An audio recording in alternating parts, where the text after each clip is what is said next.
Welcome all to the lecture series on business environment. Today we are going to start the fourth unit. In this section we are going to start fourth unit called regulatory environment. This would be a part of even third unit, right? So in this regulatory environment we will be understanding how financial segments of our country is going to affect. So we'll be start with contents. So first we are going to start with Indian financial system.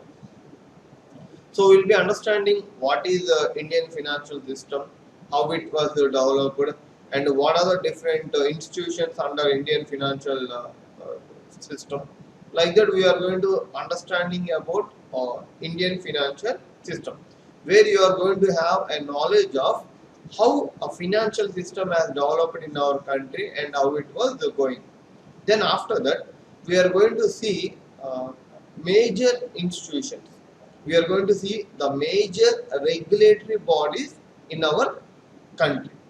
So according to our syllabus, we had four different regulatory bodies to understand.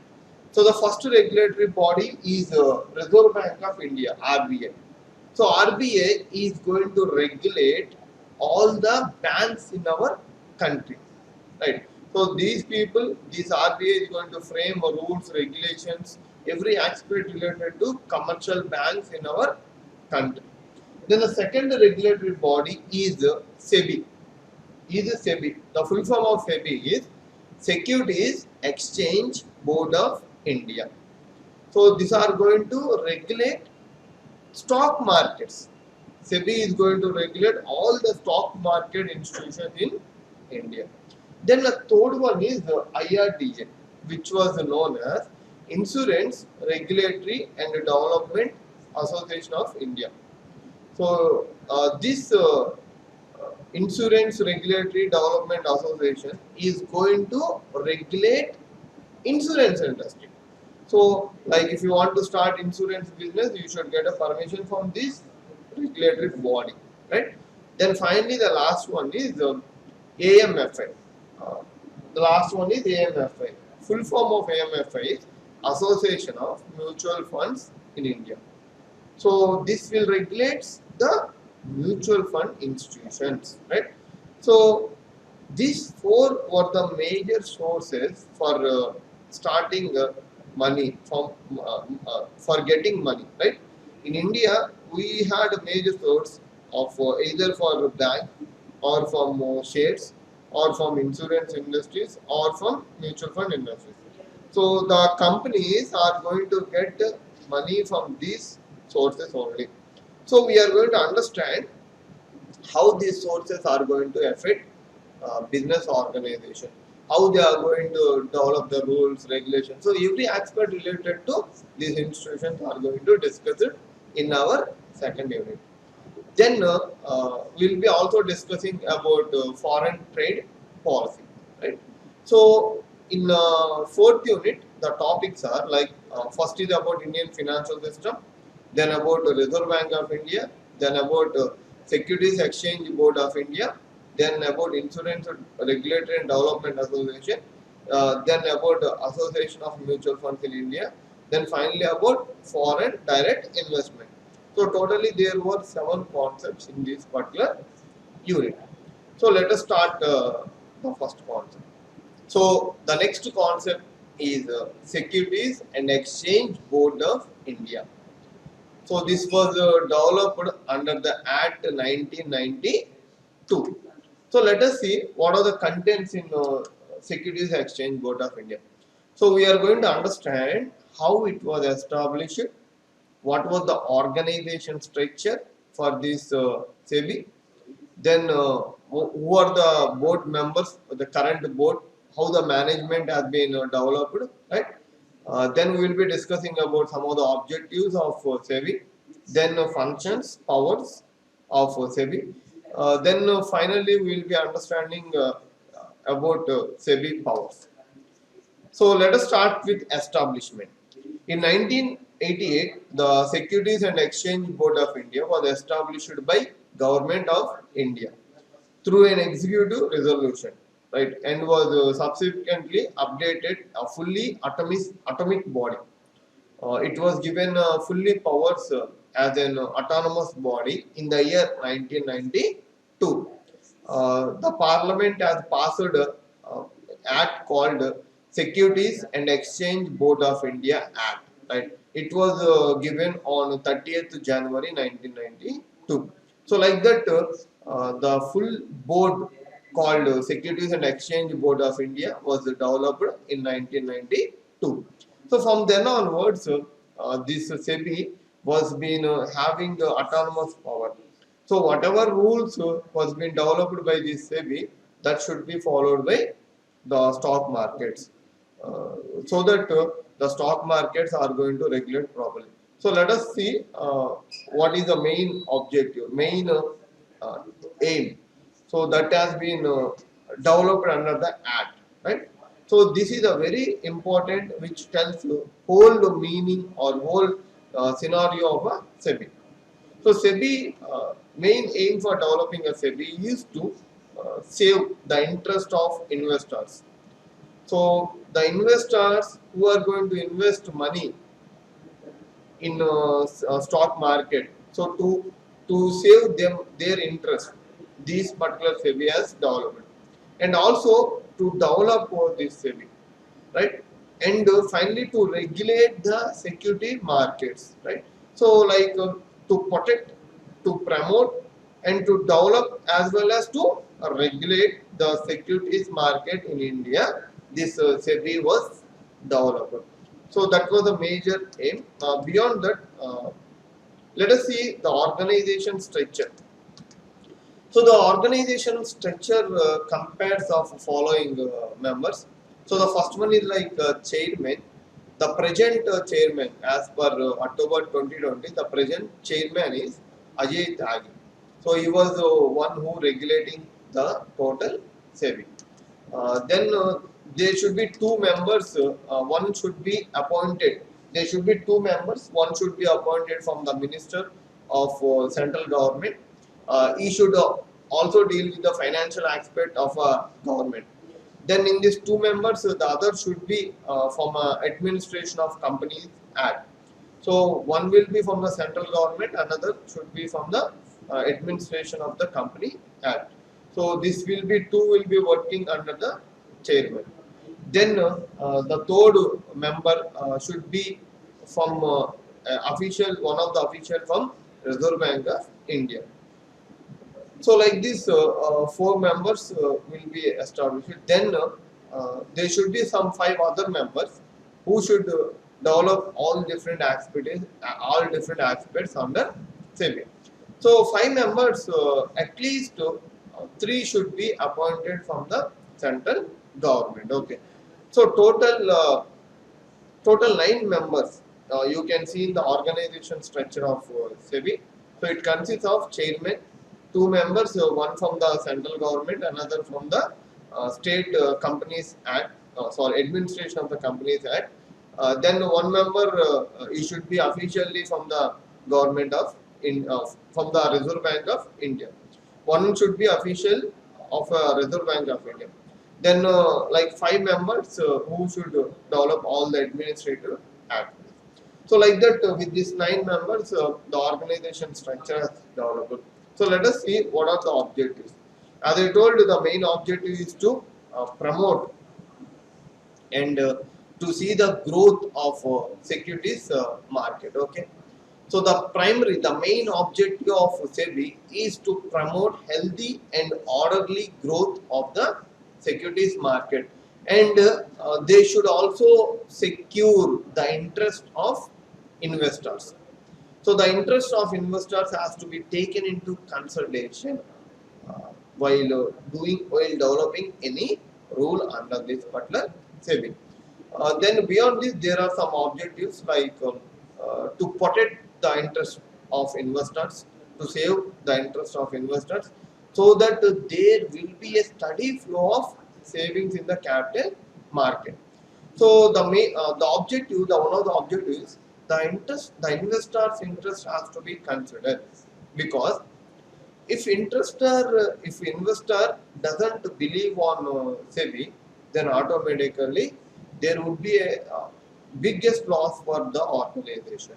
So you should always the SEBI should always consider what investor was thinking, how he wants to be, how he should able to change.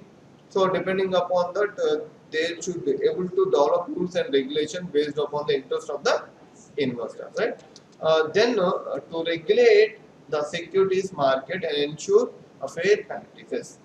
So good practices has to be developed.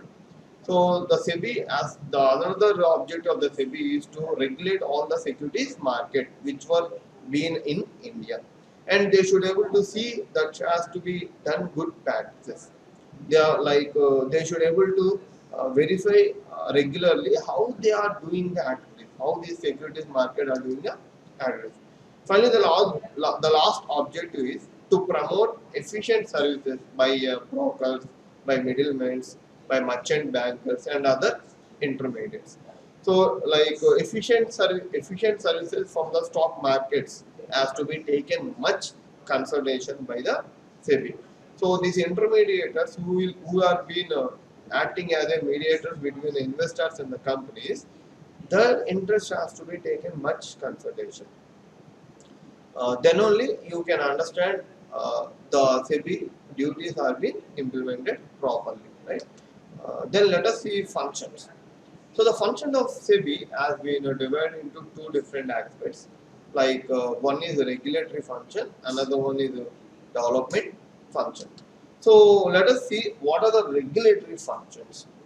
So regulations of stock markets and self-regulatory organizations. So one of the regulatory function is uh, the rules and the regulations has to be taken into consideration for all stock exchange markets in our country. So either stock exchange markets were following the rules or not. If any changes were there, that has to be seen by the SEBI itself. Then, if any stock market or broker or any sub broker want to start a stock broking business, they should get the registration from SEBI only. So, all those rules related to registration of either stock brokers or stock markets should be taken into consideration by this SEBI, right?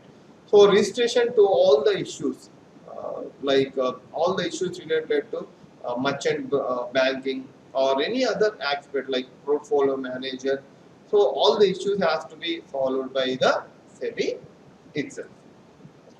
Then registration and regulations of the working of collaborative investment schemes, which sometimes it will be also including the mutual funds that has to be taken care by SEBI itself. Then the prohibition of next regulatory function is if any frauds happens, that has to be prohibited by SEBI itself. So unfair practices has to be taken care by SEBI itself, right? Prohibition of inside trading. So inside trading would be one of the major problem for the stock markets. So the people themselves trade. So that has to be taken much care by the SEBI. Then some other regulatory functions, like if a company takes one company, takeovers happen or acquisitions happen, for acquisitions, the rules and regulations has to be developed by even SEBI. See, if two companies merge, or if one company acquire another company, one company take over another company, then there would be a lot of changes in regulatory activities. So that has to be even taken care by the SEBI. Then the next one is like developmental functions. So development function relates to improving the stock markets or securities business in our country. So it involves like promoting investor educations. See, I hope you know this SEBI had some education policies. Even students, you can also write those particular things, right? You can also write some exams related to SEBI. You can be a qualified either investor, or you can be a qualified stock market broker. So you yourself do by looking into the website of SEBI, right? So you can start even stock market business by simply looking into the website of SEBI. So in their website, it was open to all the people, like how to do securities business, how to do different aspects, right? So like that, you can also see promoting of investor education. Then next one would be training of intermediaries. So the middleman, like stock broking houses. So the training has to be given by the SEBI itself. So the SEBI will also provide additional facilities of training to a middleman of say stock market business, right? So that used to be given in the form of certification. So you can get also certification for doing that activities, right? So like that. Then the next development function is conducting research and publishing information useful to all the market participants. So SEBI themselves, they will be publishing about organization, about a whole industries in their own books. So they'll conduct actually research program, how the business of companies were going on, what are the problems, how they are going to, how the companies have followed themselves, like that. And they're even given a rule that every company should publish their own annual reports openly in the print media, in the newspapers, right?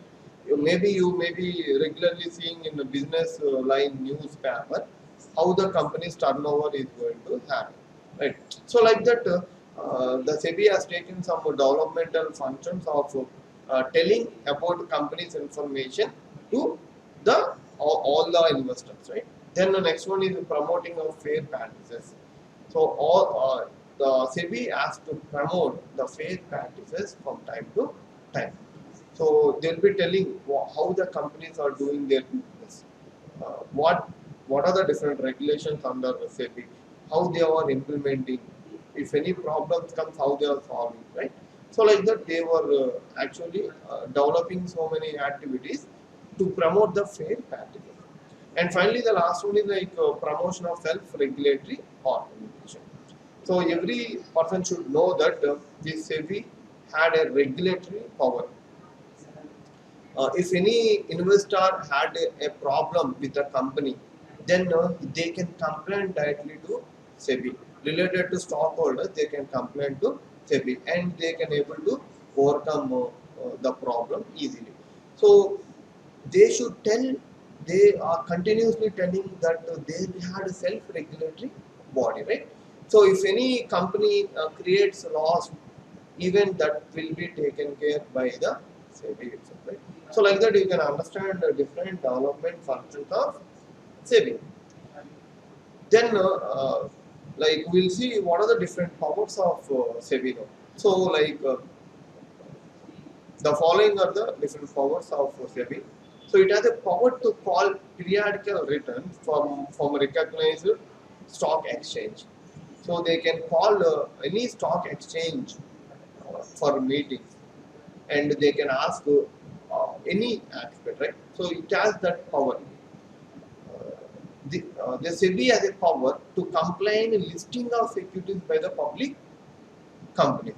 So SEBI actually lists the companies. So it has a power to list any companies for securities board, right? So the companies should apply. It is not the SEBI goes to the company. The companies should appeal that they want to be as a listed company. Then only they will be giving the list. So it has the power to change the fee whenever they want. Like that, any regulations can be changed. It is not that today's rule is forever like that. It changes from time to time. It has a power whenever time they want to change, right? Uh, then the next one, it has a power to call information or explanation from a recognized stock markets or their members. So they can give any, they can ask any information from this recognized stock market. Power to grant appeal to bylaws of recognized stock exchanges. So it has also power to grant any approval to stock market themselves to develop their own law. Some other powers like it has the power to control and regulate stock market as we discussed earlier. It has the power to direct inquiry to be made in relation to the affairs of stock markets or any other members. It has also power to make or amend any new law recognized by the stock market. So it can also give a registration for a new stock market also, new recognized stock market also. Like that, SEBI, this particular SEBI has following. So this is the concept of SEBI. See, the full form of SEBI is the Securities and Exchange Board of India, right? Uh, so if anything related to stock market will be from the SEBI itself, right? So it is very important for business organizations to know what are the rules regulations developed by this SEBI. So the next concept is Insurance Regulatory and Development Act 1999. So this was shortly called as IRDA. So this act was developed to regulate all the insurance sectors, insurance industries in our country. So let us see how they are going to regulate, what are their powers. So IRDA, Insurance Regulatory Development and Authority Act, it was a statutory body, it was an independent body, and it was apex body. Means it to develop its own rules and it will govern all the insurance sectors, right? So it will supervise or it will govern all the insurance sectors in India. So IRDA will develop rules and regulates all the insurance sectors in India. It was constituted by a Parliament of India Act, right? So this used to be called as IRDA Act, Insurance Regulatory and Development Authority of India. So where it was formerly opened as an insurance law when it was passed in the Parliament by a President of India, Pranab Mukherjee, on December 26, 2014. So this was even changed as a law, right? So we used to call it as a Insurance Regulatory and Development Act. So as an organization, we used to call it as a Insurance Regulatory Development Authority, right? That is a little difference between them. So let us see how it was established and when it was established. So it was passed upon the recommendation of Malhotra Committee report on 7th January 1994. So with a long standing of Mr. R.N. Malhotra, who was the retired governor of RBI, he was given a recommendations to give a separate board, separate apex body to this insurance regulatory authority. Depending upon his own recommendations, the government has taken a decision to give this apex body, right? So the main recommendation of that particular committee is entrance of private sector companies and foreign promoters need to be regulated, right? You cannot simply ask them to come and do business. So there should be some regulatory authority. So because of that, they have started this as an act. So it was being identified fully as a statutory body in April 2000, right? So its headquarters was actually in New Delhi, but in 2001 it was shifted from New Delhi to Hyderabad. So the headquarters of this IRDA was located in Telangana, right? From 2001. Now let us understand what are the objectives of IRDA. The main objective is to promote the interest and the right of a policy holders. So even the end user rights have been taken much important in this particular IRDA. So the interest and the rights of the policy holder has to be taken into consideration, and they were promoting those rights and interests from time to promote and ensure the growth of insurance industries. So to see that insurance industry should have a growth, right? To ensure a speedy settlement of genuine claims and to prevent frauds and malpractices, right? So they are developed. The another objective is to have a speedy settlement in if any person claims, to have a speedy settlement and to prevent any frauds or malpractices happening in the IRDA. And finally, the last objective is to open up a total business to outside society.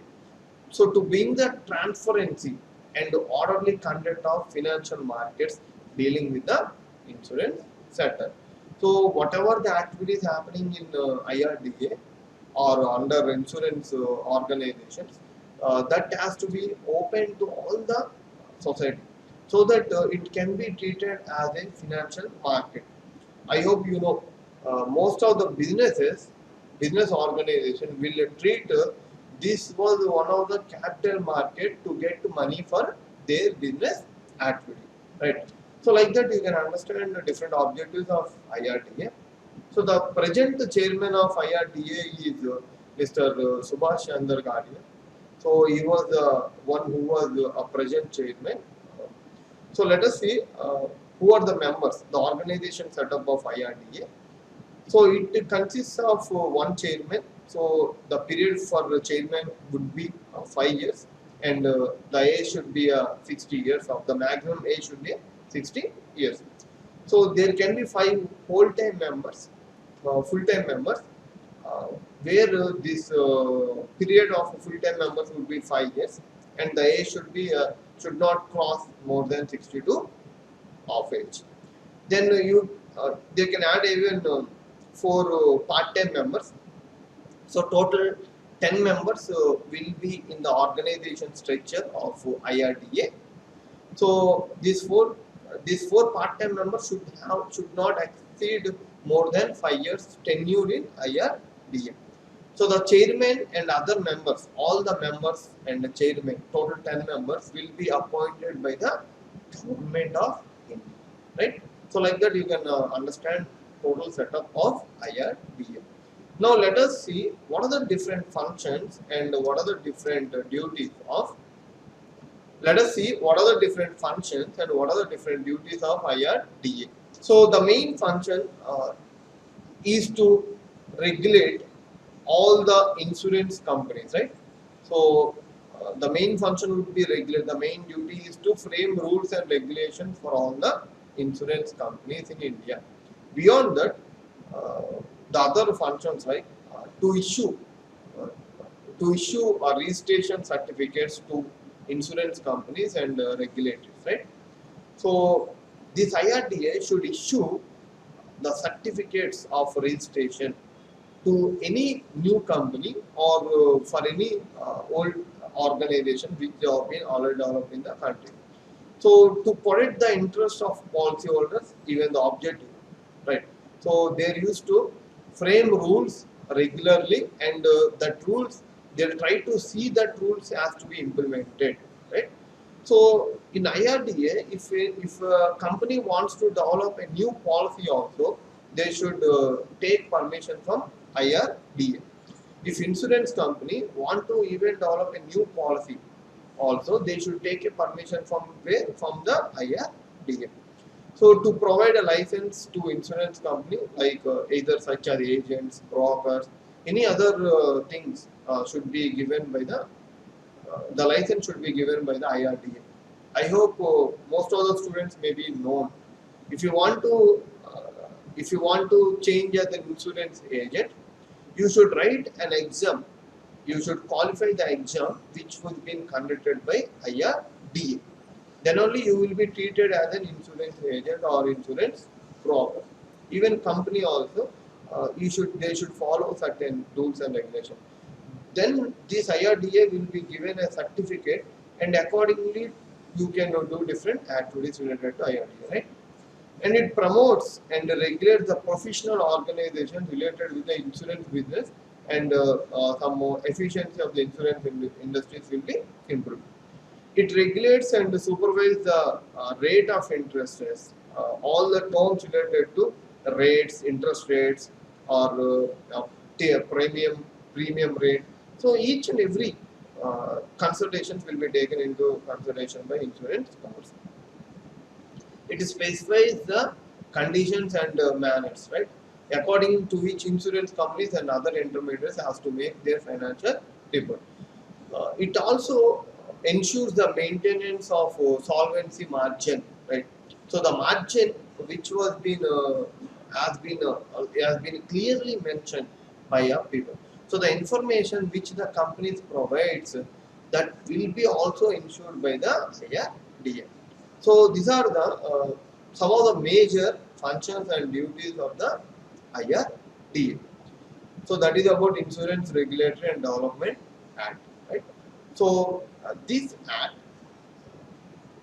develop all the rules, regulations for all the insurance industry. As a student also, you can write the test related to IRDA, and you can be treated as an agent. Right? So that is about Insurance Regulatory and Development Act. Then the next one is Association of Mutual Funds of India. So this association will regulate the mutual funds in India. See, I hope you know the difference between shares and mutual funds, right? Uh, the share, the one different, the one minor difference, the one major difference is in shares we are going to directly invest by seeing the performance of the company. But in mutual funds, we are going to give to a one person, one company. We are going to give money to a company, and this company will invest in a another company, right? So there is some middlemen who are going to uh, will going to regularly check how the mutual fund industries are going to fluctuate, and he will be investing accordingly. So most of the organizations, most of the individuals today treat that mutual funds would be more beneficial than investing in the shares, right? So all this mutual fund industry were being regulated by AMFI, which was called as Association of Mutual Funds of India. So let us see how it was started and how it was, what are the duties, what are the powers of AMFI. So Association of Mutual Fund of India, Association of Mutual Funds in India is a body which regulates all the mutual fund organization in India. It was incorporated in August 22nd, 1995, right? It has around 44 asset management companies under AMFI, right? This was a non-profit organization, right? This will regulate all the 44 asset management companies in India. It works with this SEBI, Securities Exchange Board of India. It works under the Securities Exchange Board, or like both will be working part, and they try to maintain the investors' interest. They try to see how these investors' interest are going to serious changes, right? And they will be also understand how to help the investor, right? So like that you can understand this AMFI. So let us understand what are the objectives of AMFI. So to promote and protect the interests of all the mutual funds and their unit holders. So the people who are investing in mutual funds, as well as the people who are running the business. So their interest has to be taken care by AMFI. To define and maintain high ethical and professional standards in industry. So to maintain ethical standards in mutual fund industry, this AMFI was developed. To enhance public awareness of mutual funds, so to tell the importance of mutual funds, to tell how the mutual fund industry is to the outside people. So they used to conduct different awareness campaigns, different guest lectures by eminent people about mutual fund, right? And finally, the last objective is to represent industry views and to suggest to the regulatories, either to SEBI or to government or to a central bank. So, depending upon their suggestions, these regulatory bodies or government or central bank will take decisions accordingly. So, these are the objectives of AMFA. Now, let us understand what is the role of AMFA. So the role is like it is very known to everyone. Like they used to monitor all the mutual funds in India. So every any activity related to mutual funds will be regulated by AMFI. So all the mutual fund companies, or we used to call it as asset management companies, will follow the regulations of AMFI, right? And the second role is uh, they should give advices to all the mutual fund organizations, right? So all the suggestions, all the advices will be given will be given to mutual fund organizations by AMFA.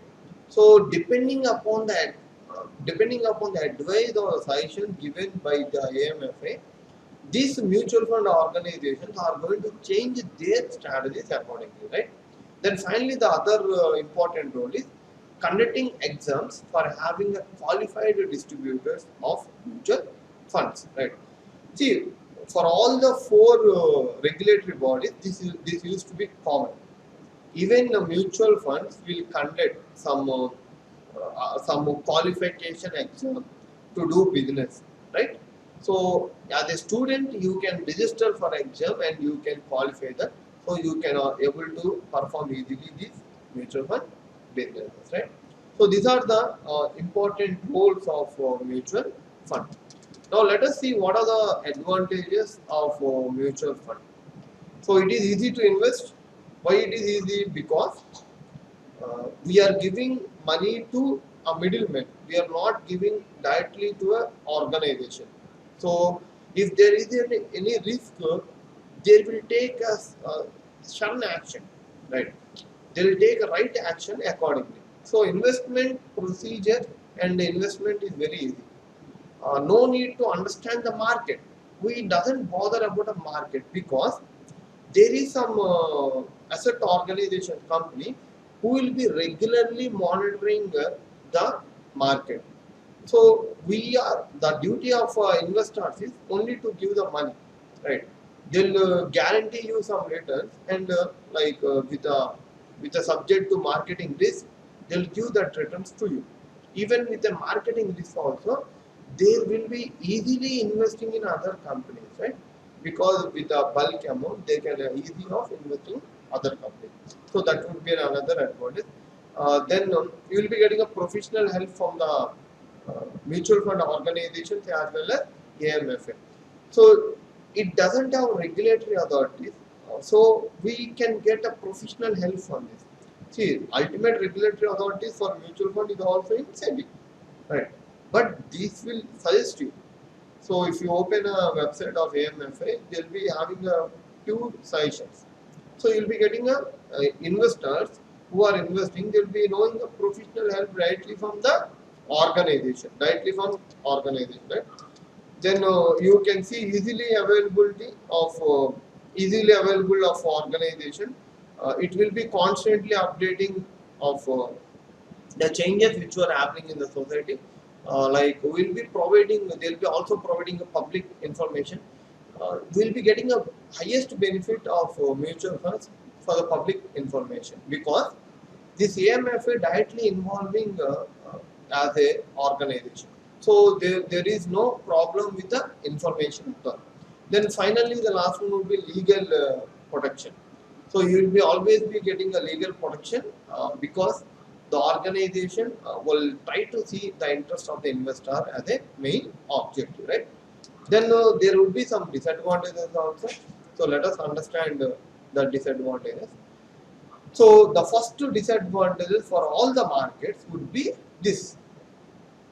What is that? It was subjected to market risk. You cannot analyze the market because the activities in the market is always for future. Future you cannot decide. You don't know what happened in future. So it was always subjected to market risk, right? So we'll be having so the next disadvantage is we'll be having a protection from law, right? So uh, the second disadvantage is we doesn't have any protection from law because the main body is SEBI, right? As it was subjected to market risk, definitely, if you get loss, like law cannot do, right? That was the one problem. But if the risk is high, definitely there would be a return would be also right. As our accounting of one of the financial slogan is, if the risk is high, definitely there would be returns would be high, right? So very difficult to judge which one is better from another, right? As we discussed, there are 44 different 44 different institutions. So definitely there would be a problem for judging which one is better and which one is not better. Okay.